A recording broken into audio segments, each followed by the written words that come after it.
کرتے ہیں، اسی کو سب کچھ سمجھتے ہیں، اسی پر لوگوں بڑی گاڑی میں آ جائے سلام کریں گے، وہی سائیکل پہ آ جائے تو اس کو دروازے کے قریب بھی نہیں پھٹکنے دیں۔ شیخ سعدی ایک گئے بادشاہ کے دربار دعوت میں، تو آگے کپڑے تھے ان کے اپنے سادی والے، تو انہوں نے اندر جانے سے روک دیا۔ وہ ایک دوست کے پاس گئے تو اس زمانے کا جبہ کبا اسے کبھی تھوڑی دیر کے لیے دے دو، وہ لے کر آئے تو انہوں نے کہا پتہ نہیں کڑی بڑی بلا آ گئی، انہوں نے اندر پلایا اٹھایا، وہ جگہ بناتے بناتے نا بادشاہ کے سامنے جا کے بیٹھ گئے۔ جب کھانا شروع ہوا تو انہوں نے نوالا توڑا اور جیب میں ڈال دیا، پھر بوٹی اٹھائی اور جیب میں۔ تو بادشاہ نے کہا شیخ صاحب آپ اتنے بڑے آدمی یہ کیا کر رہے ہیں؟ کہنے کہ جسے بلایا ہے اسے کھلا رہا ہوں، مجھے تو تم نے کوئی نہیں بلایا، میں تو آیا تھا تم نے مجھے دھکے دے کے نکال دیا، یہ جبے کبے کو بولا ہے اسی کو کھلا رہا ہوں۔ تو آپ لوگوں کو تولتے ان کی گاڑیوں سے، اور یہ بھی ایسے بیوقوف ہیں اپنی قیمت لگاتے ہیں اپنی گاڑی سے۔ ایک لوہے کے ڈبے پر تم اپنا معیار قائم کر رہے تو تم کیا ہو؟ تم اپنی ذات میں تو کچھ بھی نہ رہے، تم اپنی حیثیت قائم کرنے کے لیے مرسڈیز کے محتاج ہو، لینڈ کروزر کے محتاج ہو، تو لعنت ہے اس عزت پر، یہ عزت ہے ہی نہیں، یہ تو دھوکہ ہے، فریب ہے۔ اپنے من میں ڈوب کر پا جا سراغ زندگی، اندر ہے سب کچھ، دل دریا سمندروں ڈوبے، کون دلاں دیاں جانے ہو، وچے بیڑے وچے جھیڑے وچے ونج مہانے ہو۔ تو سارا جہان اندر آباد ہے، باہر کیا ہے؟ گدھے کو 3 پیس سوٹ بٹھا کے اسے BMW میں بٹھا دو تم اس کو بھی سلام کرو، زمین آسمان سے قیمتی انسان آ جائے سائیکل پر کہو گے برگڑ کتوں آگے برگڑ۔ تو یہ وہ تاثر ہے جو ہم نے غیر مسلم سے دیا ہے کہ وہ چیزوں کو تولتے ہیں، چیزوں کو پرکھتے ہیں۔ ایک زندگی ایمان والی کی ہے، اس کا معیار اور ہے، وہ اسے گزرگاہ سمجھتا ہے، کہتا ہے وَمَا الْحَيَاةُ الدُّنْيَا إِلَّا مَتَاعُ الْغُرُورِ، وہ یہ دھوکہ ہے، جو وہ نظر آ رہا ہے وہ ہے نہیں، متاع قلیل، یہ تھوڑے دن کا ساز و سامان ہے، اصل منزل میری آخرت ہے۔ ان کا طرز زندگی اور ہو جاتا ہے۔ مَن يُطِعِ اللَّهَ وَرَسُولَهُ فَقَدْ فَازَ فَوْزًا عَظِيمًا، وہ کامیابی سمجھتے ہیں اللہ اس کے رسول کو راضی کرنا، وہ کامیابی نہیں سمجھتے کہ کاروبار بڑھا لیں چاہے بینکوں سے کروڑوں روپے لینا پڑے، جی پھر کاروبار تو ہو نہیں سکتا، بینکوں سے نہ لیں تو کاروبار نہیں، کتنے آرام سے کہہ دیتے، کتنے آرام سے۔ وہ کہنے والا کون ہے؟ تیار ہو جاؤ، میرا تمہارے خلاف اعلان جنگ ہے، میں اور میرا رسول دونوں تم سے لڑیں گے۔ جو ایسا کریم ہو، قارون، دنیا میں ایک مجرم ایسا آیا ہے جس کی مثال اور کوئی نہیں ہے، اور اس نام کے بعد آج تک کسی نے وہ نام اپنا رکھا نہیں۔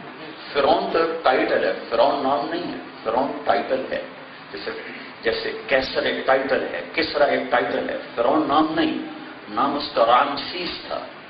دنیا میں یہ واحد نام ہے جو پھر دوبارہ نہیں رکھا گیا نفرت کی وجہ سے، قارون۔ اس نے موسیٰ علیہ السلام نے جب اس سے زکوٰۃ کا مطالبہ کیا، زکوٰۃ بنی بہت زیادہ، وہ اس نے ایک عورت کو تیار کیا، تم زنا کی تہمت لگا تیرا گھر بھر دوں۔ موسیٰ علیہ السلام بات کر رہے تھے، وہ کھڑا ہو گیا، کہا جو آدمی زنا کرے اس کی کیا سزا ہے؟ یا شادی شدہ ہو تو اس کو پتھر مار مار کے ہلاک کر دیا، غیر شادی شدہ ہو تو کوڑے لگائے جائیں۔ تو وہ کہنے لگا یہ عورت کیا کہتی ہے؟ موسیٰ علیہ السلام نے پوچھا کون، کدھر ہے؟ تو اس نے وہ کھڑی ہو گئی، کہاں بھائی کیا کہتی ہو بہن؟ جب اس نے نظر دوڑائی، نور نبوت دیکھا تو وہ تو کانپ گئی، کہنے لگے جی میں کچھ بھی نہیں کہتی، مجھے اس نے کہا تھا آپ پہ برائی کی تہمت لگاؤں تو یہ میرا گھر تھا۔ تو موسیٰ علیہ السلام سجدے میں گر گئے۔ تو اللہ تعالیٰ نے کہا زمین تیرے تابع ہے، جو کہے گا کرے گا۔ تو موسیٰ علیہ السلام کھڑے ہوئے اور زمین سے کہا پکڑو اسے۔ تو وہ جب اندر گیا تو اسے پتہ چل گیا کہ میں مارا گیا، تو کہنے لگا موسیٰ مجھے معاف کر۔ تو موسیٰ علیہ السلام نے کہا اور پکڑو۔ اور چلا گیا. کہنے لگا موسیٰ مجھے معاف کر. تو انہوں نے کہا اور پکڑو. وہ معافی مانگتا رہا اور موسیٰ علیہ السلام کہتے رہے اور پکڑو. وہ سارا زمین میں دھنس گیا. جب وہ زمین میں دھنس گیا تو اللہ تعالیٰ نے فرمایا موسیٰ بڑا مضبوط ہے تیرا دل، اتنی معافی پر بھی تو نرم نہ ہوا.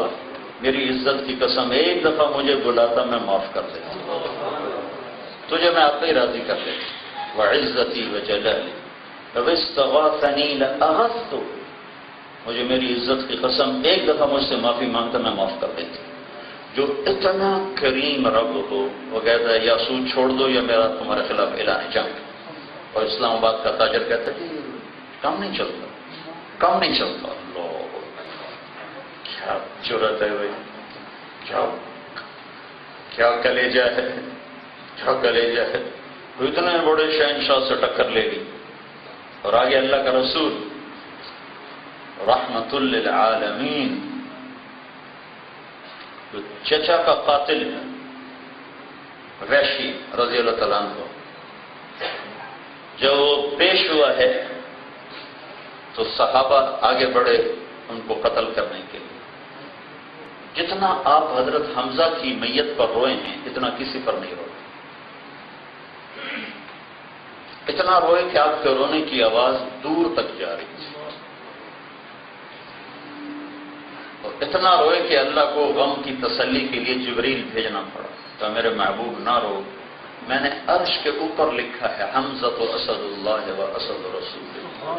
حمزہ اللہ اور اس کے رسول کا شیر ہے.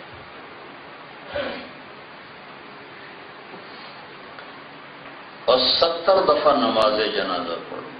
70 دفعہ. آج تک کسی کا جنازہ اتنا دفعہ نہیں پڑھا. 70 آدمی شہید ہوئے تھے جنگ احد میں. 70 تو میتیں آتی تھیں اور جنازہ پڑھنے کے بعد اٹھا دی جاتی تھی، لیکن حضرت حمزہ کی میت پڑی رہتی تھی. تو سب سے آخری جنازہ جب پڑھا گیا تو اس کے ساتھ حضرت حمزہ کی میت کو اٹھایا. اتنا دکھ اٹھایا اپنے چچا. جب مکے میں مدینے میں داخل ہوئے شہادت کے بعد تو آپ کے خاندان کے کوئی لوگ مدینے میں تھے نہیں، ابھی سارے مکے میں تھے. اور شہداء کی اکثر تعداد مدینے کی تھی. کوئی 68 آدمی انصار مدینہ شہید ہوئے، 4 مہاجر شہید ہوئے، ان میں ایک حضرت حمزہ ہے. تو جب آپ مدینے میں داخل ہوئے تو ہر طرف سے رونے کی آواز آ رہی تھی. تو ہمارے نبی پھر رونے لگے اور فرمایا سب کے رونے والے ہیں اور حمزہ پہ رونے والا کوئی نہیں. اما حمزہ تو فلا بوا کیا، آج حمزہ پہ رونے والا ہی کوئی نہیں. تو جب انصار کی عورتوں کو پتہ چلا تو وہ آئیں اللہ کے نبی کے در پر بیٹھ کر رونے لگی. تو اتنے دکھ کے بعد وہ قاتل جب سامنے آیا وحشی رضی اللہ تعالیٰ، تو اللہ کے محبوب اپنی مسجد میں تشریف فرما تھے، ایسے کر کے سر جھکایا. تو وحشی آیا اور ایک دم اس نے چہرے سے نقاب اٹھایا، کہا اشہد ان لا الہ الا اللہ و اشہد انک رسول. تو آپ ایسے ہوئے کیوں ہوئے؟ اور وحشی کہتے ہیں اللہ کے نبی مجھے دیکھ کر گھبرا گئے اور مجھے پہچانا نہیں. اور میں نے زور سے کلمہ پڑھا لیکن صحابہ نے پہچان لیا. تو ٹھک ٹھک ٹھک ٹھک ٹھک تلواریں نکلی ان کی نیاموں سے کہ ہر آدمی کی تمنا ہوئی کہ آگے بڑھ کے میں قتل کروں اسے. تو انہوں نے کہا یا رسول اللہ یہی وحشی ہے، یعنی اجازت دیجیے. تو آپ نے کہا دعوہ، پیچھے ہٹ جاؤ. اسلام رجل واحد احب الی من قتل الف کافر. ایک آدمی کا کلمہ پڑھ لینا مجھے 1000 کافروں کو قتل کرنے سے زیادہ محبوب ہے. آپ نے کہا اوحشی انت، تو وحشی ہے؟ انگلی اٹھائے تو وحشی ہے؟ ادھر بیٹھا. آپ نے کہا میرا چچا تو شیر جیسا شیر تھا، تیرے ہاتھوں کیسے قتل ہوگی؟ تو انہوں نے ساری کہانی سنائی تو پھر اللہ کے نبی رونے لگے. پھر کہا ویحک غیب عنی وجہک، اللہ تیرا بھلا کرے تیری جنت کا سامان میں نے کر دیا، اب میرے سامنے نہ بیٹھا کر، میرا چچا مجھے یاد آتا ہے، مجھے دکھ ہوتا ہے. یہ رحمت للعالمین، وہ بھی رحیم رحمان اور یہ بھی رحیم اور رحمت